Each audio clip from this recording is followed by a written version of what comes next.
I have learned who I am and who I like being. So I think, you know how there's some people you say you like yourselves with them. I think for a long time I dealt with a lot of self-loathing.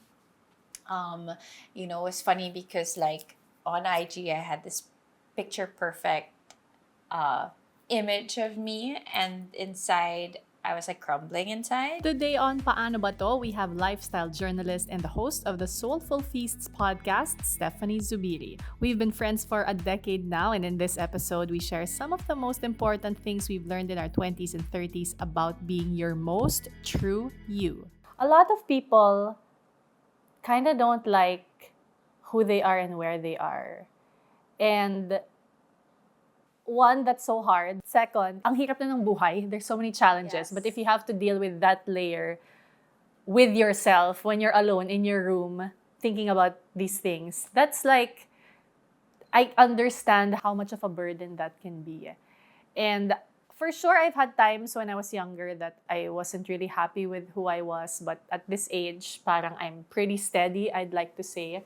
And ngayon ko na-realize yung, we were talking about this when I guested on your podcast, that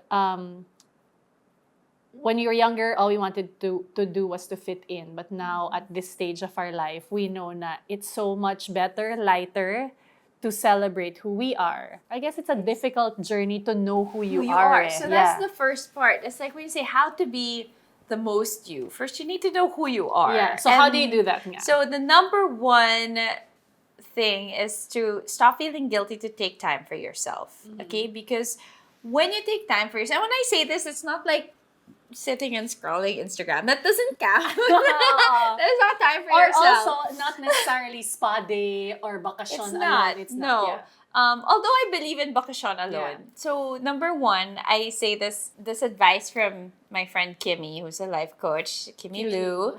Date yourself, right? So you have to be in a space where you can really be alone and enjoy your own company, because you're doing things entirely for you. And when you do things entirely for you, you know what you like, you know how you react to things. You're not trying to, please someone who's there or make pakiusap. So actually, yes, go on vacation with yourself. I really believe in that. It's quite empowering. And if you don't have the capacity to do that, take 10 to 20 minutes a day to sit with your thoughts and with your feelings. And in the beginning, it's really, really hard. Like, I really believe in the power of meditation. And it's hard because you're like, everything's racing. Parang when I started, it was like, to-do list. Yeah. Oh my God, I have to do this. And then part of it is accepting it. Like, accept the thought, let it go. Don't try to quiet the thoughts. And eventually, I really promise you, eventually, things will clear. And you will start to hear voices that are not outside, but are from inside, that are really your own reflections. So, I recognize that sometimes people don't have the capacity or the courage yet to seek therapy, but journaling is a big thing. Journaling is a big part of just free flowing your emotions and feelings, and then being able to take a step back and look at them from third person and realize, oh, why was I feeling this way? Why did I get triggered? And if you really can seek help, I believe in it. So I had all these patterns that I felt like were hurting a lot of people, and I was very self-destructive. So parang for me, I was always kind of like the phoenix, right? Like, in order to reach the next level, I had to like slash and burn everything and rise from the ashes. That was always my pattern. My pattern was like, rise from the ashes. But in order to have the ashes, you have to like explode and burn everything to the ground. And I didn't want to do that. I have kids. I can't, I really just wanted to be the best version of myself for them. So I went to a Jungian psychologist, Rose Yanko, and I know she invited you to take the course, so I'm also going to take it because I found that it's so important to get to know yourself. And sometimes it's reading things taking the time to analyze your feelings, taking the time to have conversations with yourself. And before I could do that on my own, I really needed the help of someone asking me stuff. Why did you feel that way? What do you think made you feel that way? What do you think triggered you? Giving me homework. When you were a child, when did you feel like this?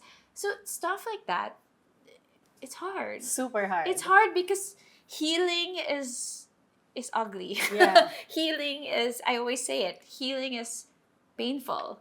Healing is not spa and yoga and this. Healing is looking at yourself in the mirror, seeing everything, all the hugot, all the hurt, all the wounds. Yeah.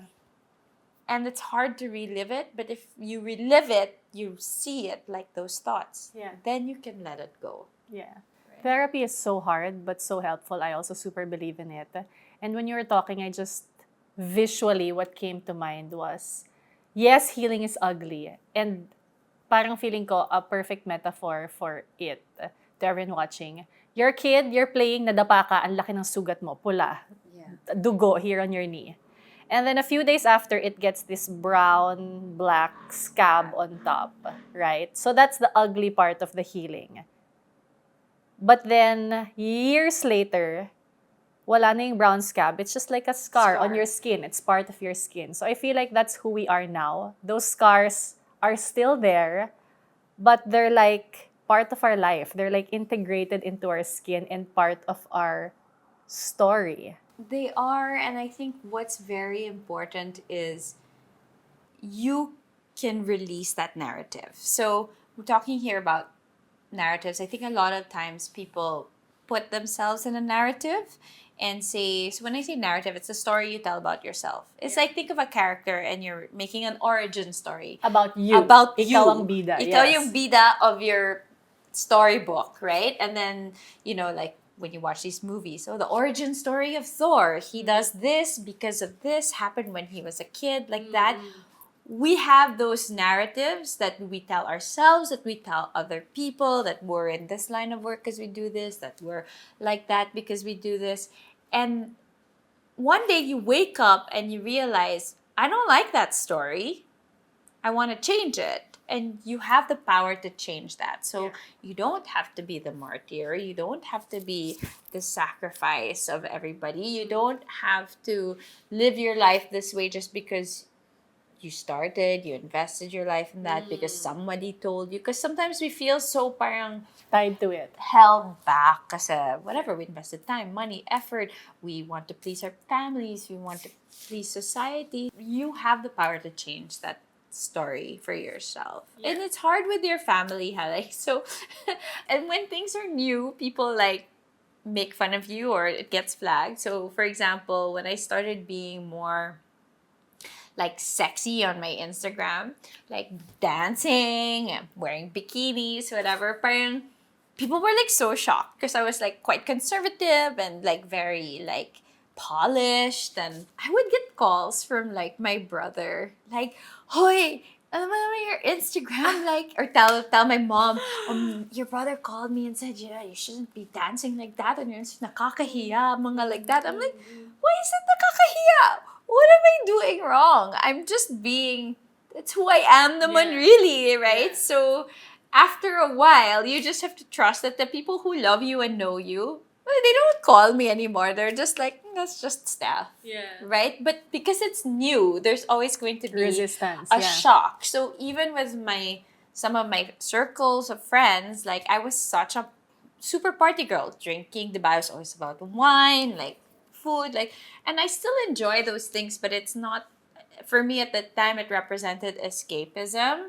And parang sometimes they're like, oh, how come you're not drink? Like they didn't know how to be around me, the new me, and it takes time. So you just have to be comfortable in the discomfort and then trust that you'll come out on the other side. And the people who are meant to go along on the journey with you, and the projects or the work or the opportunities that are meant for you will come.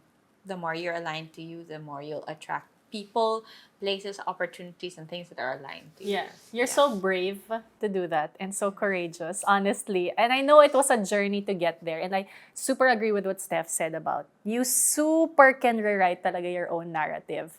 Never forget lang what you went through because that's Yes. what's going to, I guess, fuel you to keep going. And I wanted to go there because I personally feel naman a big part of figuring out sino tayo, how to be you, how to be us, is realizing who we are during the difficult times. I think that's so big kasi parang to your point about social media, yes, we only post the highlights, but we aren't who we are today kung hindi natin pinagdaanan lahat ng mga masakit before. And that's when course. you know who you are. Like, when your heart is so broken, when like your friend said shit about you, or like when your career had a crossroads.